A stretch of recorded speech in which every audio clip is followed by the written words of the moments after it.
Okay, as we move into summer, and by the way, this actually affects, the seasons affect things in the game. They're limited, but in certain locations they may have effects, certain characters may have effects. I may miss some of them because, like everything in this game, finding the information that applies to a particular condition is kind of a pain in the ass. Not only the representation on the board and maybe the cards, it's very, very easy, by the way, for me to not think about looking at, hey, what are your abilities and everything for so many characters. Luckily, most of them don't have a whole slew of things, but most of the ones you want to play do, so it's easier, you know, playing opposed where you're focusing on your main character's abilities for the most part. But also, some of the stuff is just not necessarily where you expect it to be. Maybe in the rules even, or in, you know, one of these things, and you just don't know where you're going to find it. And that's okay. I think we're going to step back a little bit. I kind of am loath to do that, but because I feel like the narrative kind of comes out of the individual actions in this game. However, I don't particularly want to waste a lot of upload on, you know, individual little activities. So I'm going to try to represent the narrative outside of the individual actions. That's what I generally do in games that are this abstracted anyway. And it doesn't work terribly well, but we'll see what we can do. All right. Children were born, it was only one, a human, 292. I have to be careful because that may affect some of the fate cards. Thor draws his second fate card, and now he's got this hard choice. Hey, who would I rather gain? This one's harder. It takes two people to have to be in there, and I get Svanhild, who sounds female. Here, I get Brynhild, and I only need Budli in the to come out of the offspring deck. Well, you know, if you know nothing, what do you choose? Well, this one's easier to get, but also I think Brynhild is probably more important. So she probably has better stats. That's my guess. And that fate card's just gone. And the chance of many of these having much effect is pretty low, except that you get this double reputation. So what it seems to be is this space, no, this space gives you double reputation if you're neutral. Geez, where's the other one?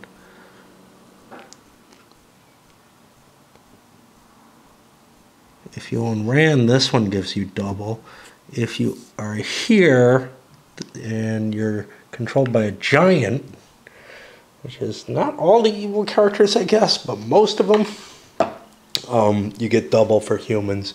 And then over here, if you're good, if you're a god, you get, which again is most of the good characters, but maybe not all of them, you get double value, which means if you end up moving around in Midgard, you got to be real careful because there could be problems with getting your full score. You have to end up in the right place. I don't know what the hell to do with Thor, so I'll go away. So funny and interesting things happen right away. Thor decides to abandon his elves. They move too slowly. He doesn't want to bring them with him. He has a movement of 6. It's going to be hard for him to get where he wants to go. He wants dwarves. He's going to probably discard those elves anyway. I thought I'd take them along as bodyguard, but they're too slow. I move into here and I have an encounter. Well, my goal is to brush by it. It's a bunch of elves and humans, 7 of them. So I'm going with friendship. That seems pretty good. However, because I figure their temper is low, right?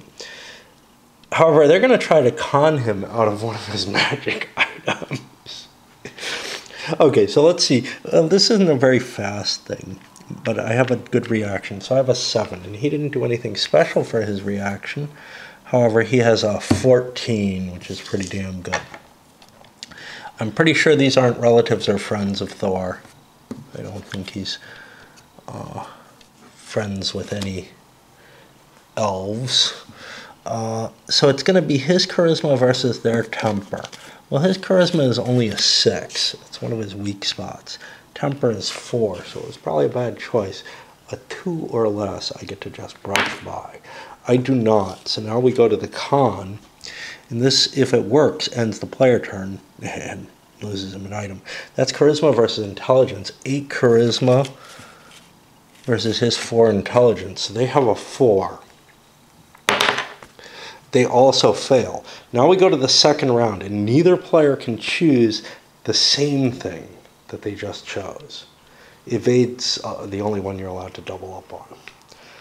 Moving alone, he had a high enough speed that he was guaranteed to evade if he could get it off first. He has a high enough reaction that he probably could have gotten it off first. It was the best choice for him. But I'm going to blunder around through this game quite a bit.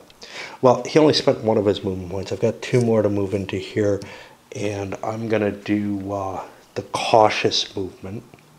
So that's used 3 of my movement. And now I jump over here with search, whatever the scouting is, and the movement cost itself. This is not a blue space. It's this Calva, and my hope is to find dwarves, which I should do since I'm searching. Now, I don't believe this is part of Midgard because there's no arrow going there. This is part of Merkheim instead, so it's a large star, and I'll find something. I find 5 dwarves. I'll see and I'll report back at some point, more or less. I found what he wanted, 5 dwarves.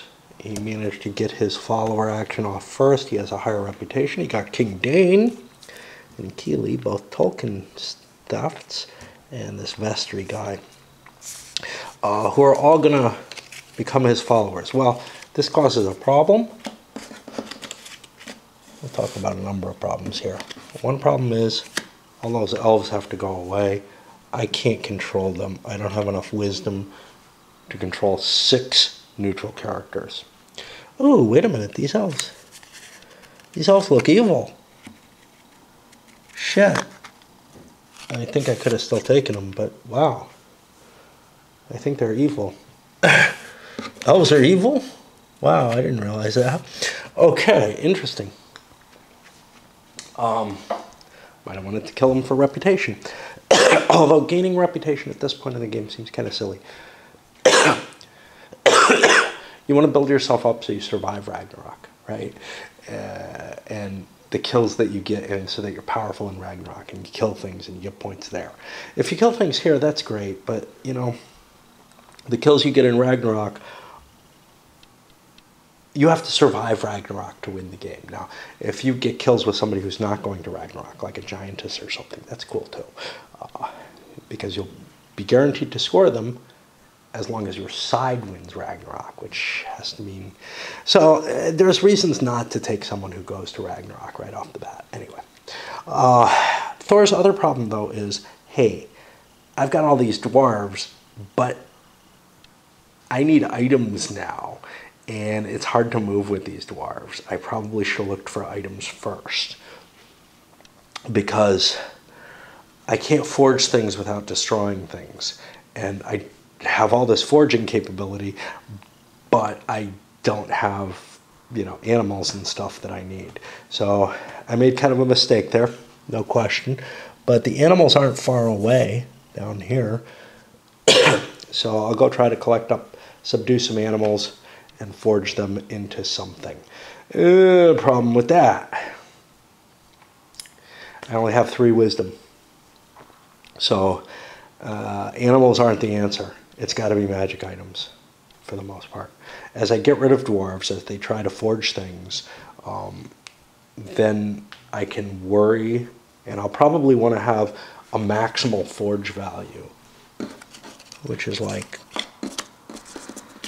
you know, Dane here, who has a 6, and I don't know, this guy 7 brings me up to 9. I'm sorry, 3 brings me up to 9, which means I have as good a forge value as possible. I probably want to do Mjolnir with something big, and I'm not sure. I don't. Oh, I can subdue animals. I don't know if animals count as followers when they're subdued, because people possess animals, And what does that count as? And I'll have to look that up and figure it out. But that's going to move us on to the Odin turn, and I'll try to figure out the rules that I don't understand.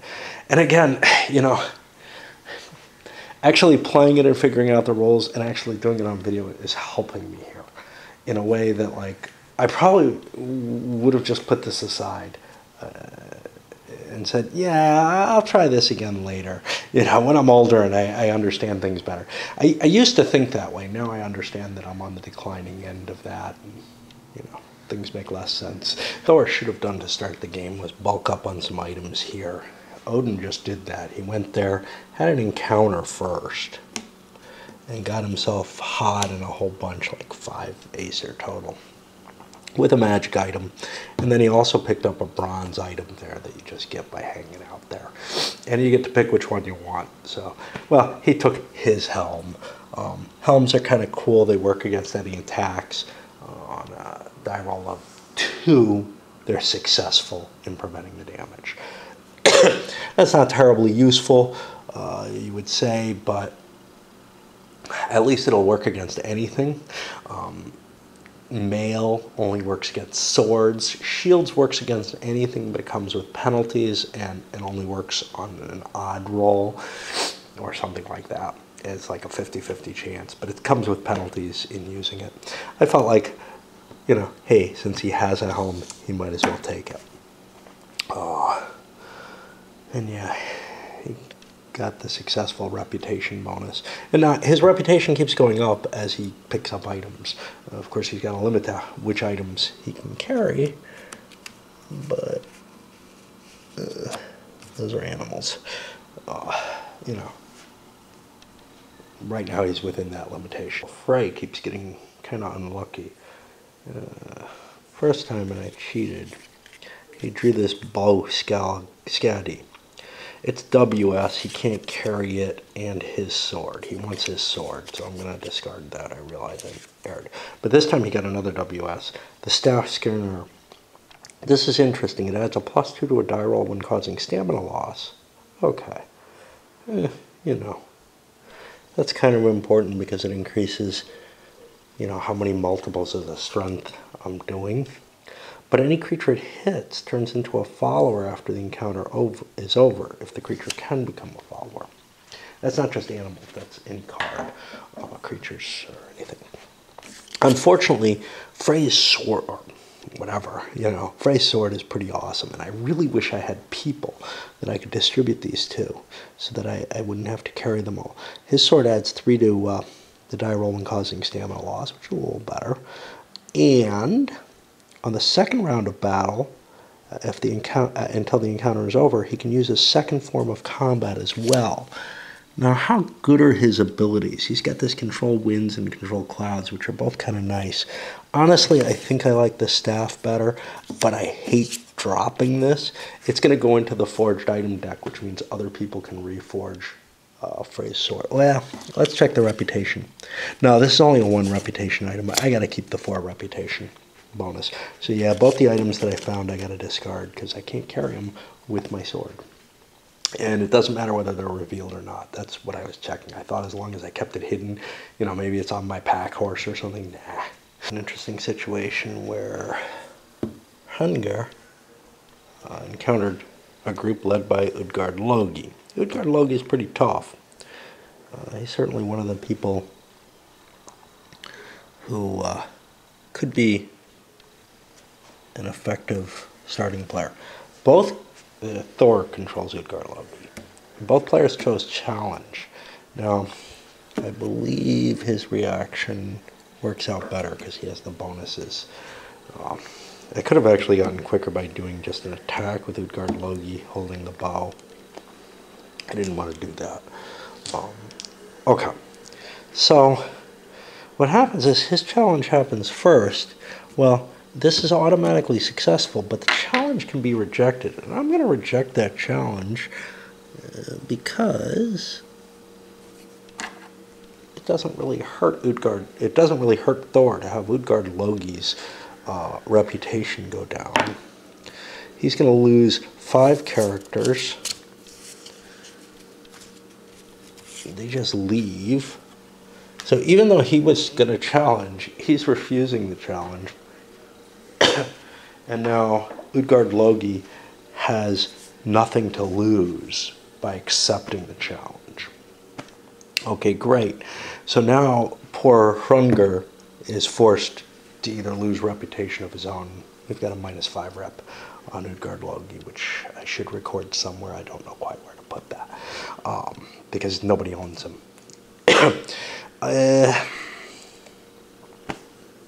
And we're going to have kind of a pointless battle with a pretty tough giant. By the way, I believe that the reaction speed thing is a mistake, a typo in the game rules, and I think what I want to do is have groups act according to their reaction speed, because there's other things that kind of imply that reaction speed is good in battles, and it's completely counterintuitive that it doesn't work. Okay, so this is a hard call.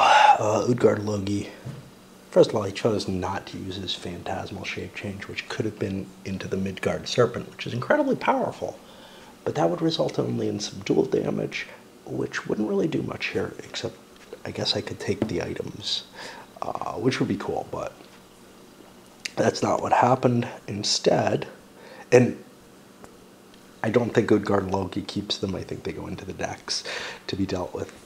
By the way, this is the decks work. They can be reforged if they're forged items. And, yep. Which explains why you'd need to forge things. But anyway, using his regular stats, which are not anything to laugh at, he did a significant amount of damage here to Hrungnir. He's likely to kill Hrungnir on the next attack. Now, Hrungnir can evade at the end of the round of combat. The leader can always do this. Loki could have done it in his. I didn't even think about it. But then the question is, well, what happens if I do die? Because evading with this damage doesn't seem terribly useful. And in fact, I don't even really want to kill Utgard Logi particularly. So what I have to do is find the rule on what happens when you discard all your cards. New characters. At the end of your player turn, you can turn in everything, and on your next turn, you choose a new character at random. It has to be the same philosophy. If you lose all your characters, either due to death, you can choose a new character in the same way. Chances are that Hrungnir is better, so I guess I'll evade. It's automatic, and there's no real penalty for it because I have no followers that I'm leaving behind, except that I'm wounded and, you know, kind of falling behind in the game. Maybe it would be better, you know, to hope for the best, but yeah, this is what I'm choosing. Now, I think I'm better off, I don't know. See, Hrungnir doesn't have all that great a charisma. I mean, screw it, I'll probably get someone who's at least as good. Let's keep fighting. It was a good move. My shield ended up successfully protecting me from an attack. On the other hand, I didn't hit Utgard Logi. Now we go to these. This is getting exciting enough. I guess I'll stay with the battle. Okay, so we go back to Utgard Logi, who has the higher reaction speed, which is why we're doing this. So let me explain, because we've got some things going on, what's happening here. He's got an accuracy of 9, going up against an agility not of 6, but of 3, minus another one of 2. So he needs a 7 to hit. He gets a 2. That doesn't hit the shield, but it hits Hrungnir's stone head. Now, that just means Hrungnir's stunned and can't take his next action. So we come back to Utgard Logi, and people are easier to hit. And we'll see whether or not he gets a hit this next time. This time he gets a 9, he just misses. And now we go here. Now he has an accuracy of 12, which is down 1 to 11. Minus 2 is a 9, so he's kind of auto hits. Yeah, that works. Anything but a 9 would hit. And now his strength is 10. +2 to the die roll and doubled, so he may kill. So 6, 7, 8 times 10 is 80, 160. Boom, Utgard Loki is dead. But that doesn't get me anything, and I'm still wounded and over there. So we're going to test out my reaction thing here. What happened is, first off, over here, Surtur found some animal over here that he was unable to catch. It ran away from him. But these animals, led by Golan Combi, are not fast enough, speeds ranging from 5 to 8, to run away from Thjassi because he's got his eagle plumage and can fly. So he's able to help direct things. Loki's in the back line, can't be attacked. We've got the units lined up by the order that they sat in as positioned. And now we're going to use the reaction speeds to actually decide who gets to go where. So his reaction is +1. So we've got a 10 and a 10 here. Another 10 here, and another 10 here. So the animals are going to largely get the first shots, but Thjassi goes first because it's the moving players thing. The animals are not attacking to subdue, they're trying to kill. This is controlled by, geez, I don't remember who. I think it's Hrungar who controls it. But he has nothing against killing off some of Loki's power. He feels like Loki's winning the game right now. In a round of combat, what happened is Sumar has been killed. The Giants are getting mauled here. Now, the one place where I wasn't doing subdual combat was here against Golan Combi because he will only follow Norse gods. So Thjassi managed to kill him. Now, in most games, you would rearrange and keep the alignments. You know, hey, these guys are paired up already. They're going to get to keep fighting. I feel very tempted to do that, and I think I'm going to. What the rules would say is you keep your deck order, and these guys would slide down. But I like these pair-offs, and I'm going to go with that. Hey, I'm modding the shit out of things already, right? But I see no real problem with that. So we're going to put Thjassi here, and we're going to see what happens. Now, Thjassi gets first strike. Loki is Horde Combat. He could use one of his abilities. There's some other things he could do. Perhaps, not that I know of what they are. You could try to evade. Let's see. He could reveal items. He could use an ability. He could use runes, or he could move into the battle line where he's in danger of getting killed. If he moved into the battle line, he would have to go against the first thing. So that's, I don't know, maybe I'd get to position him so he'd be able to go in here instead if I wanted, and Thjassi could go there, but that doesn't seem wise. This thing's actually pretty weak. Let's add him to the battle line as well. But this is for his second move, so he's actually not assigned yet. He doesn't get to swing. After that second round of combat, both horses have taken some damage. You can see they're getting slowed down. However, their reaction times are still pretty high. Poor Loki could well get hit. Hitting Loki may not be my best choice, though, because I can probably kill Fabauti. Of course, Loki is more important, so I got to make that decision as to what Hrungar wants to hit. No, I think it's Gang here took out Tanganost, which is just a goat. So that's subdued now. So if we survive this combat, we will get that extra goat. And what's important is if we can get some of this horse here, he has additional reputation now because he just killed a giant. Horses with their humongous stamina are holding up pretty well, I guess. I think Loki's group's going to win. The question is how many of their people die in the process. And, well, that's what we're going to see. Here managed to kill Loki. That's a problem. And these guys will all be able to gang up on it, but it is fast, so it gets, well, Thjassi gets first swing. We'll see if he kills it. So Thiassi's got 10 accuracy. This has 1 agility at this point. So it's a hit with a strength of 9, 18 more points. That's not going to kill it. There is quite the heroic horsey here. And Loki's advantage, well, he's no longer Loki. Now it looks like we're going to be Thiassi's group, actually. I think we're going to end up as Claire's group, which means we'll split into 2 groups, which kind of sucks. I'm assuming he gets half value for these guys. I have to look that up. But yeah, this is not good. But Thiassi's got he's got a possible kill here too. So he could get all, well,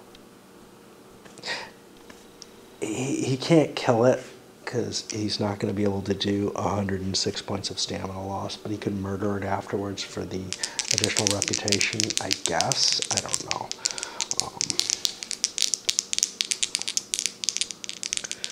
Let's see what we got here.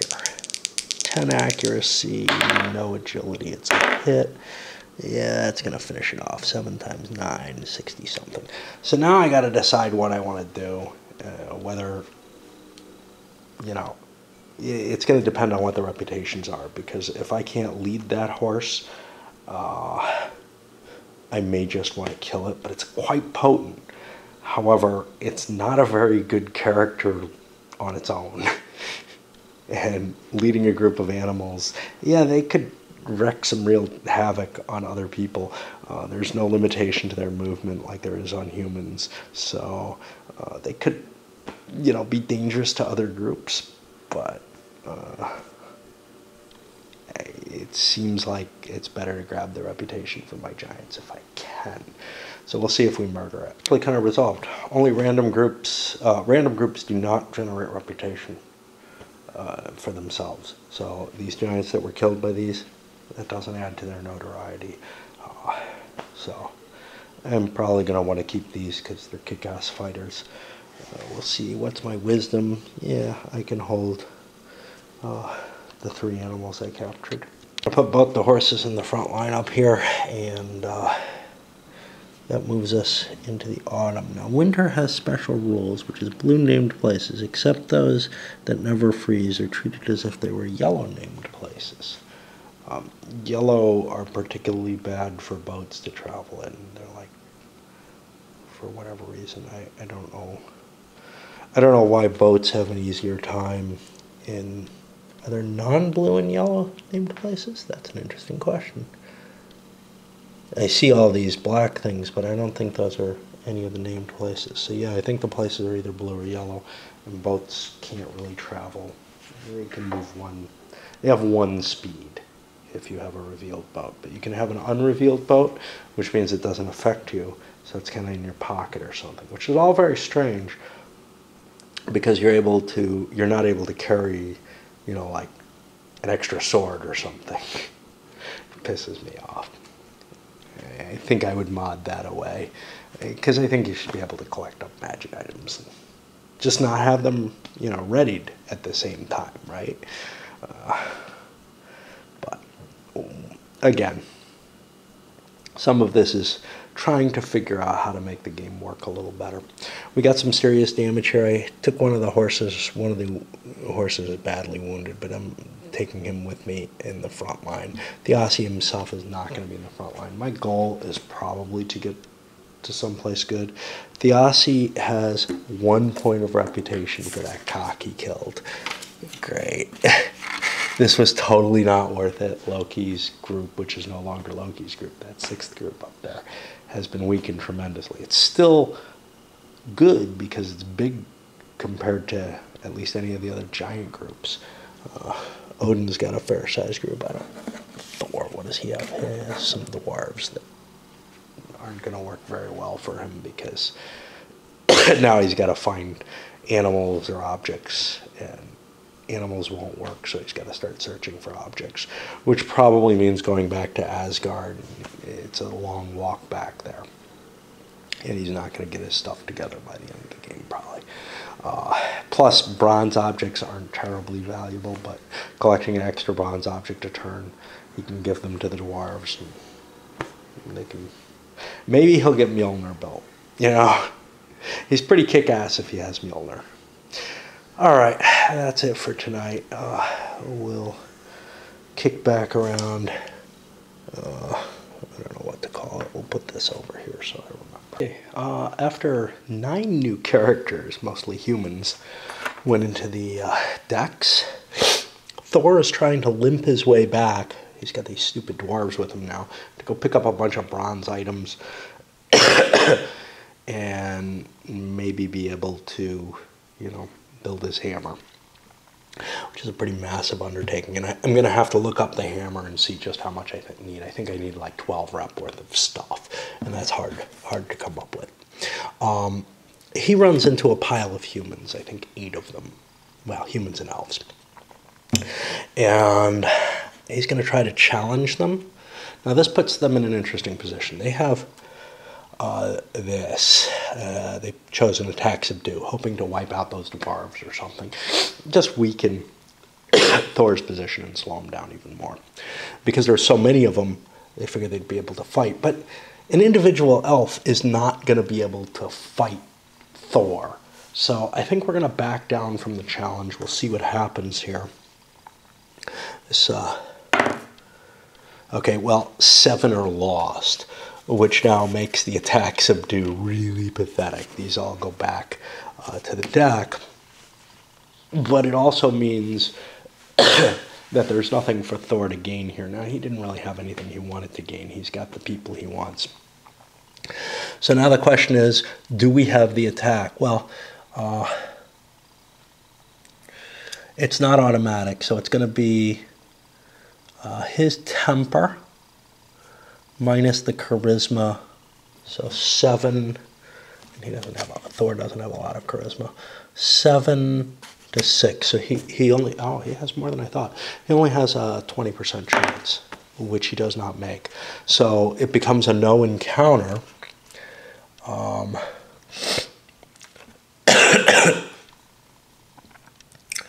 And we go to a second round. Now those options are gone, and new ones have to be chosen. Special abilities. I forgot about Thor's damn epilepsy. I rolled for it. I'm always doing this, rolling for it a little late. In this case, I rolled for it. Thor's going to choose an evade option instead, and Finlar, because he's pretty cool, is going to... Well, he can't challenge Thor. This is the problem. Thor can't possibly accept the challenge. He's rolling around on the ground. So I don't know what I can do here. I don't know if challenge is even an effective option while Thor's having an epileptic fit. The rules won't cover this. Obviously, he's got a reasonable excuse not to accept the challenge, so I'm not going to penalize him for that. So, let's see if there's any other option. What about a con? The problem is I'm not sure who the leader is in this case. Let's see how epilepsy is worded. Maybe the rules do cover this, because it doesn't work if they're not. 3.102. I think I've checked every other time.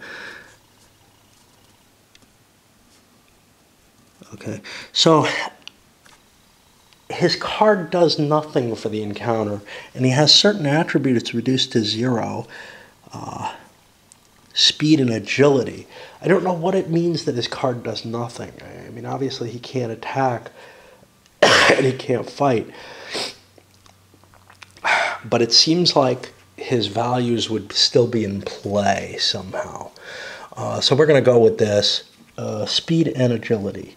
That's not reaction time. So he's still the leader, so I guess his reaction still takes place. So 12 versus 8. So he gets the evade chance first. Whoever has the higher speed. Well, we don't have the higher speed. These were not chosen, so now it goes to wisdom minus SE 3. Minus 2. I've got it on a 1 or a 0. I can get away. And I cannot. So now I will be conned. Wasn't friendship or negotiate. So it's charisma minus intelligence, Just 7. Thor's not too bright, but so I've got a 3. And I fail. So now we go to the 3rd round of this, and Thor is still epileptic. The first round was kind of boned, but yeah, screw it, I'll leave that be. Maybe the seizure came on late. I mean, I don't know. Continues to try to evade, but I don't know if that's even appropriate. I should have picked something else, but we'll make that roll again. No, he doesn't succeed. And now we're going to attempt to take followers from them, which is going to be reputation minus the other leader's reputation. I need a 0 for this to succeed. B, no, I don't. I can attack not Thor, but the leader of these, which is whichever one has the highest reputation, which is 6. That's not going to give me much better, but it actually gives me a 20% chance of taking all those dwarves away. And I do not. Okay, we've had 3 rounds of encounter with nothing happening, and that means the encounter just didn't happen, and I forgot to draw a fate card for Thor. I'll do that, and it probably has no effect. Yeah, I'm still not used to the cycle in this game particularly. I've started tracking the damage just with counters because it's too easy a thing to forget. Or it's too much of a pain in the ass to write that kind of stuff down and erase it. So as I move over to Odin and started thinking about what I was going to do, I drew my fate card. Hey, I got one I thought I could play. It says play this card. Elf becomes your follower in Midgard if he's in the Elf-Human deck. This is worded differently from all the others. All the others seem to say if he's not in the Offspring deck, or if he's in there and not an Offspring or something like that, I think.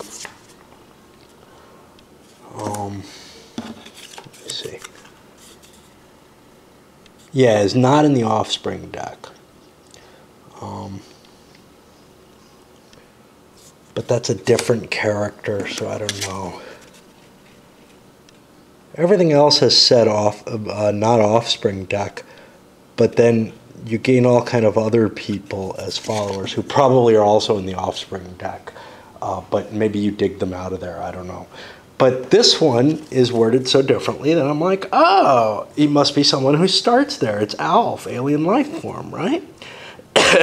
Well, and no, I don't think there are any cats in the game.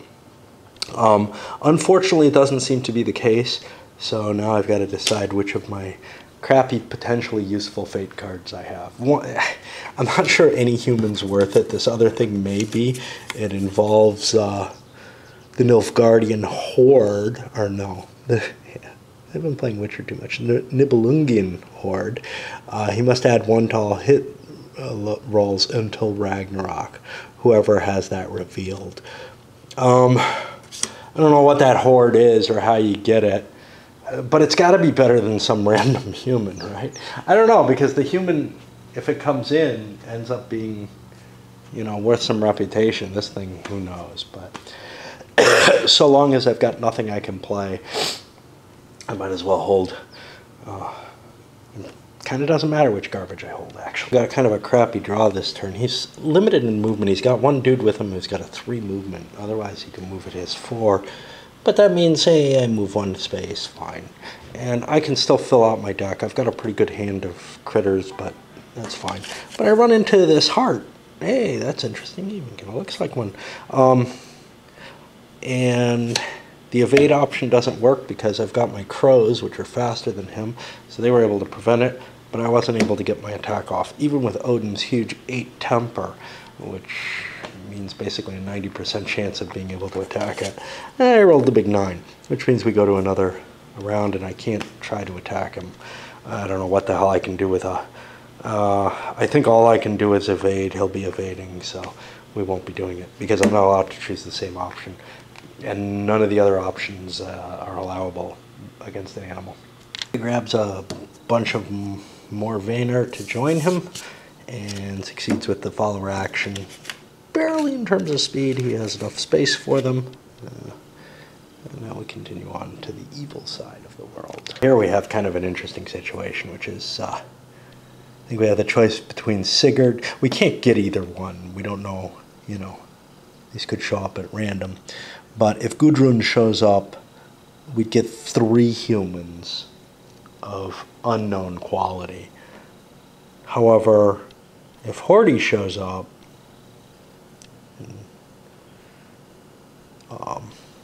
I'd get Sigurd, who I think is significantly more important. Now, it's possible Sigurd could be in the deck before, whatever, you know? But I think I'm going to keep this because I think Sigurd is more important. The only thing is, hey, I could get three guys. They probably have more reputation between them. What is my wisdom? My wisdom's only 4. Getting Sigurd probably helps me more in the long run, I guess. And now we got to figure out what we're actually doing. Forgot how hurt Hungner was. I actually looked and said, oh, he looked fine. But those counters were sitting there. I don't know why it happened. And he moved searching for stuff, which is probably dumb. He probably wanted to kind of move hidden. But I'm not taking anything back. This is just too stupid. But he wants to try to get somewhere where he can heal. Actually, both of the Jotun giants want to move there. He ran into Gulltop. He failed at evading. Gulltop failed his attack subdue. Well, Gulltop only has evade options left, and Hunger does not want to attack. Although, I don't know. I mean, it may be just, it's worth dying here, but I made the decision previously that, you know, I'm going to try to survive with him, but just because the chance of a random giant is probably pretty lousy. But the thing is, if I don't run into some people that I can make friends with and have a decent group with, we're so far behind at this point. Frey's got a good group, Odin's got a good group, Thor not so much. But nobody over here has anything powerful anymore. Loki got knocked out. So probably Evil is going to lose if they don't get their acting gear soon. The first player versus player conflict here. Surtur has moved in, not Loki's group, Thiassi. I replaced the counter there.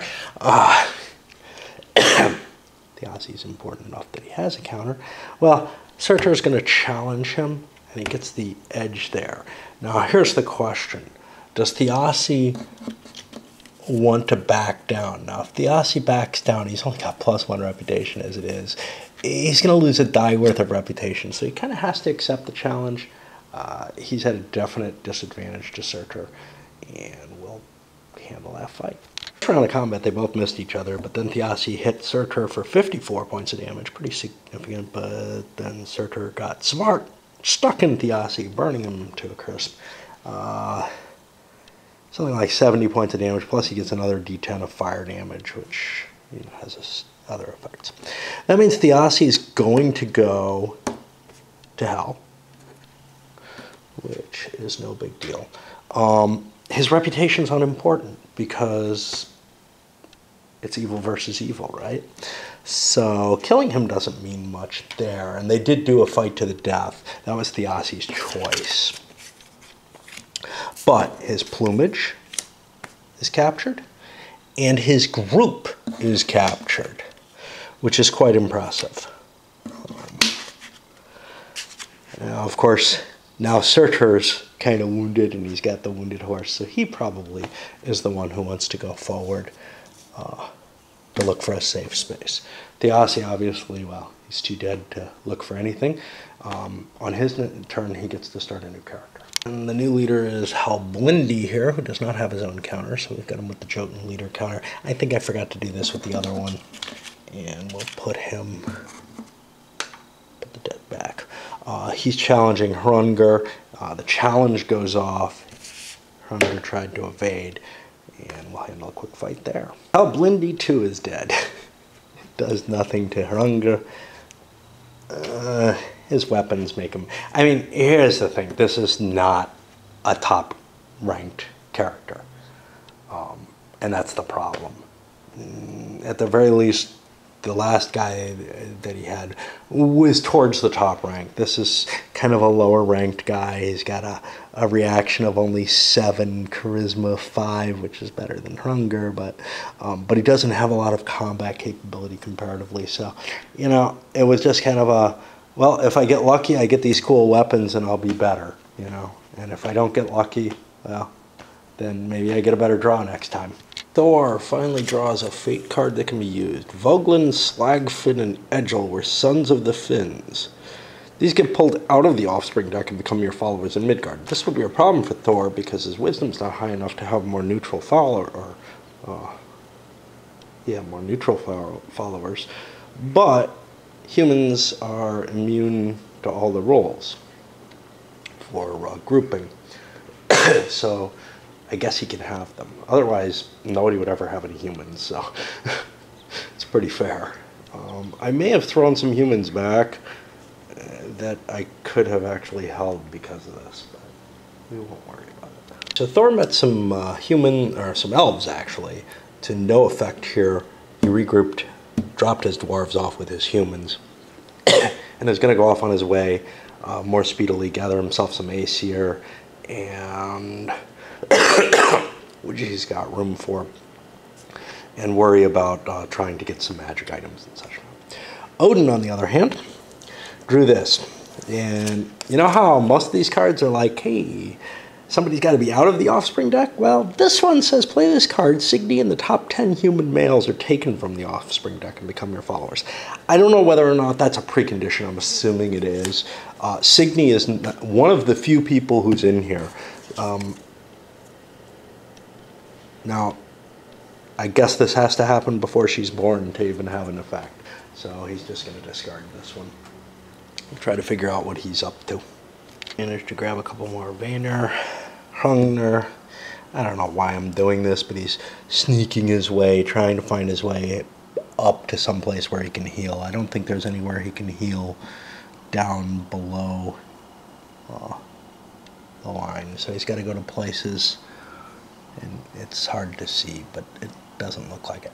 He's got all the good stuff's up in the god stuff, and the good side of the board, and all the painful stuff's down in the giant side. There are more giants available, but I don't know if that really helps because their charismas aren't particularly higher. So, in fact, they're lower, at least what I've seen. Of course, maybe I chose characters poorly. I should have chosen for charisma rather than for fighting prowess. Although it's nice to be strong, and a high reputation lets you get other people in, you're probably not going to be able to overcome the high rep. Like, if his reputation increases, it hasn't yet, but if his reputation increases through combat, it's going to be harder and harder for me to get a higher charisma character as my main leader. Plus, he probably doesn't follow anyone, right? He'll never be a follower, so I would have to discard him if I wanted to, switch leadership. Anyway, move on. Both players are beginning to feel they're at something of a disadvantage right now, so they've decided, hey, let's work with each other a little bit. So in this case, Surtur got the random thing, which was a critter. Well, Surtur's out hunting, and Hrungnir got to play the random critter, and they made an agreement. Okay, we'll work together here. Surtur doesn't know what it is, but Hrungnir told him, hey, it's not something you really want. So they both chose evade, and that allows Thor to go back in here. The reason he doesn't want it is because it never becomes a follower.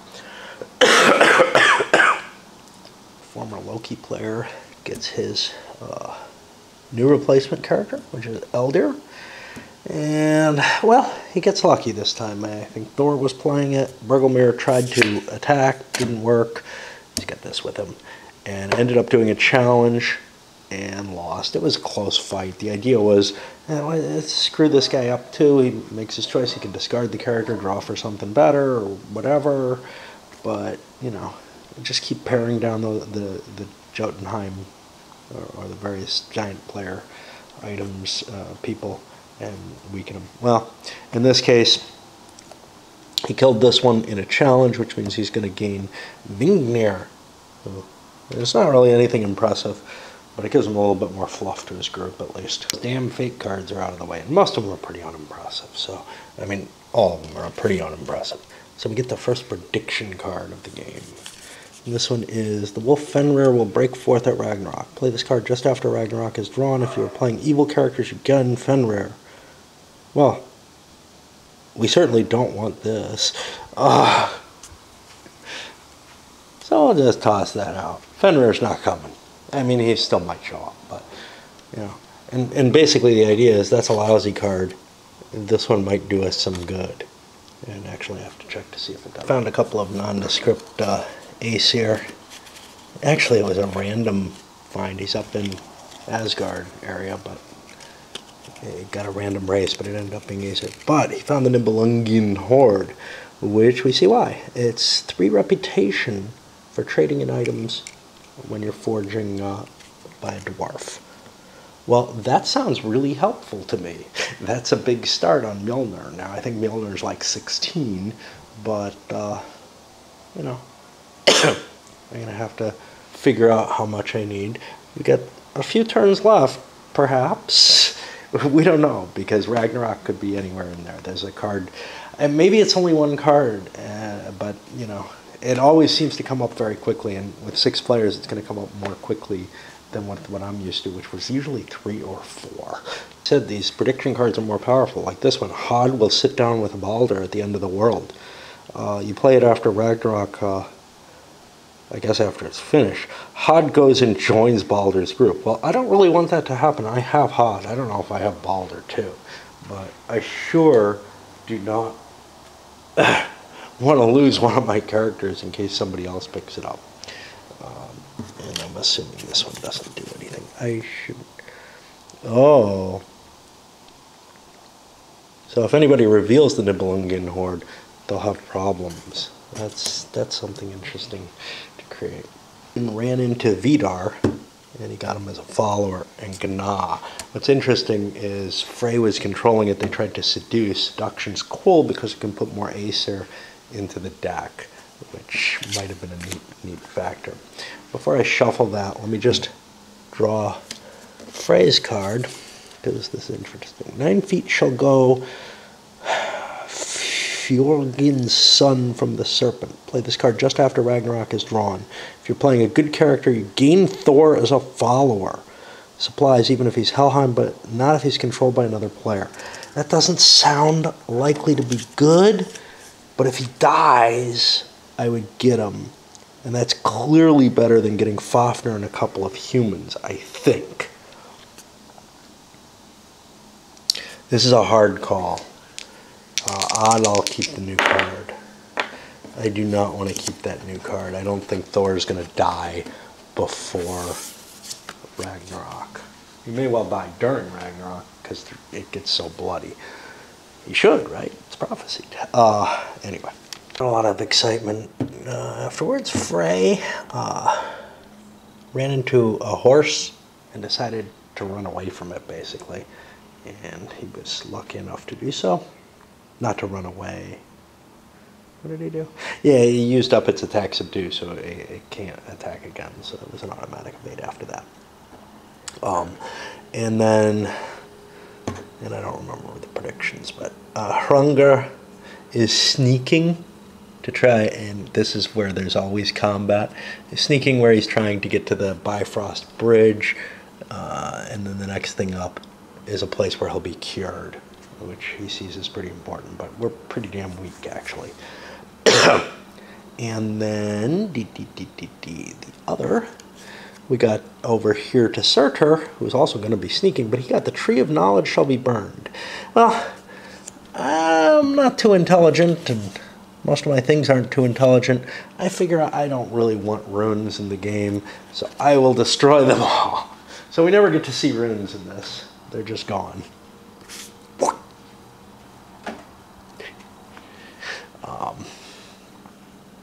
But I'm not sure. You know, he's going to be trying to get healing too. Working his way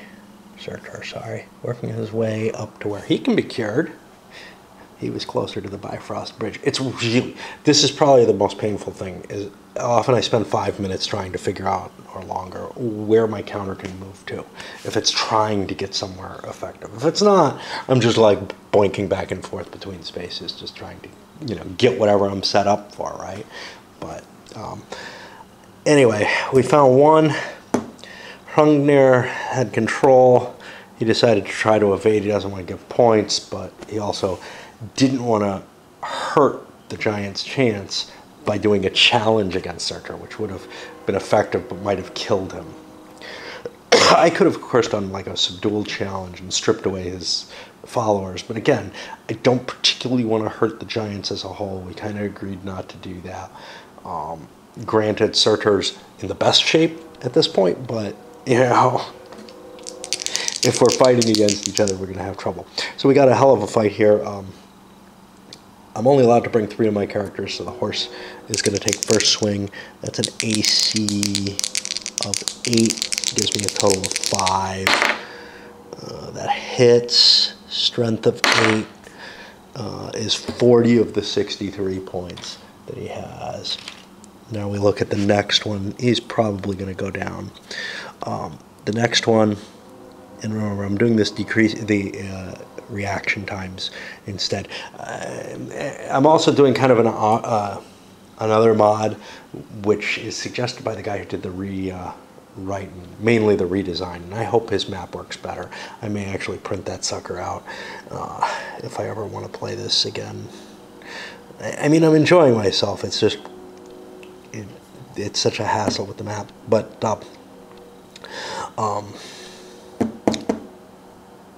he suggests, I believe, that you can temporarily hold 2 fate cards and play 1, which the rules don't really support, I think.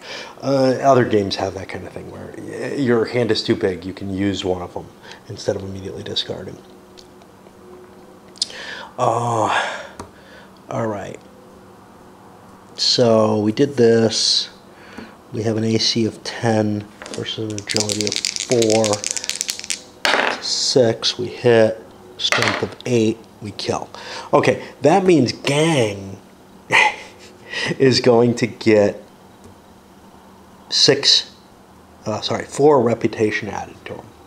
Now that makes his reputation go up to 8, and I got to be careful because if my reputation goes above Surtur's, now he has items which help him, but if it goes above Surtur's, we got a problem because Surtur can never become a follower, which means I have to dismiss someone, and I can dismiss my new leader. He just breaks off on his own. Another thing is looking up little things like this 12.003, where we have to see, hey, does it actually do what I think it does?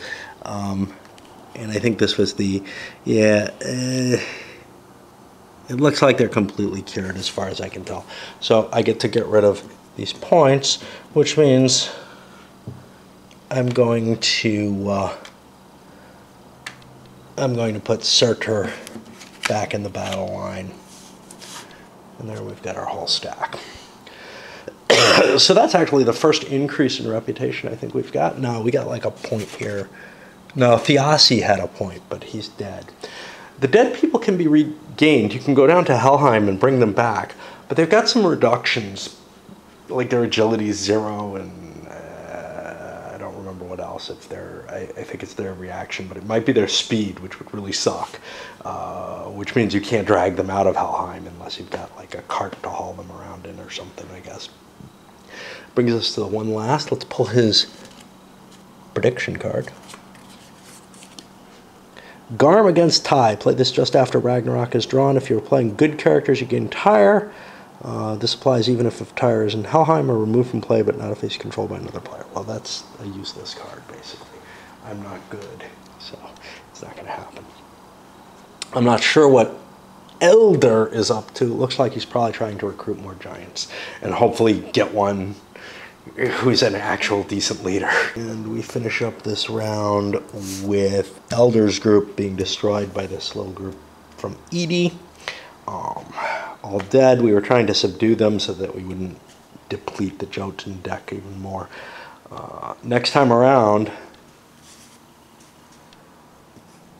I'm going to look into whether or not I can play a Guardian, because that might give me the best chance of getting something decent as an evil character.